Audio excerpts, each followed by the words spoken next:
Dr. Jill, how are you this morning? Good, thanks. All right, so not everybody wants to talk about this on a Monday. You're a pet owner, got lots of responsibilities. And one of the things you have to look out for your dog or cat, knowing and how to know if they have some kind of urinary tract infections. Not a lot of fun. I know you have some examples of what you've literally dug out here. Right, yeah. On the table here are some urinary stones, actually. Took this out of an Australian Shepherd a few years ago. All these stones were in her bladder.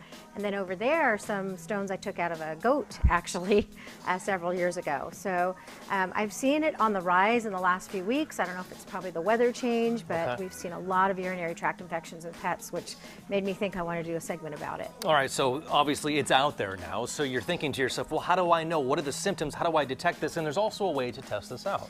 Absolutely. There's actually a new test that veterinarians have in their office, which is about a 20-minute test. Typically in the past, we'd have to send a urine test out to the lab and wait 3 to 5 days. The urinalysis would come back, but if we were looking for bacteria, we'd actually have to culture it on a petri dish and wait for it to grow and then go ahead and test it for which antibiotic it was sensitive to. This test is about a 20-minute test, so it can get your pet going on the right medication if it needs it. And speaking of that medication and how to help this situation, if it is indeed one that your pet suffers with, got a couple of things right here. What is this, and how do we get rid of all this? Well, I like the natural route, of course. These are Chinese herbs that'll help prevent some of the stone formation, or if your pet already has one, you can seek out a holistic veterinarian that can place your pet on that.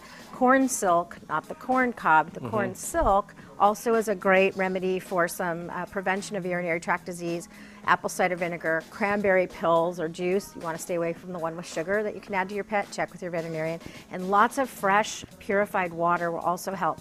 But on that note too, I want to make sure people understand your pet's pH is more acidic than alkaline, and a lot of the foods out there contain carbohydrates, which can make your pet's food more alkaline.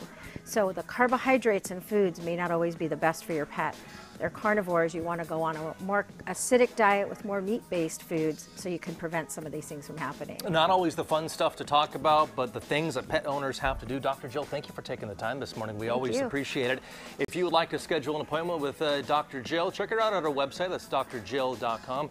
And give her a call. The number is on your screen right there, 916-989-0738. All right.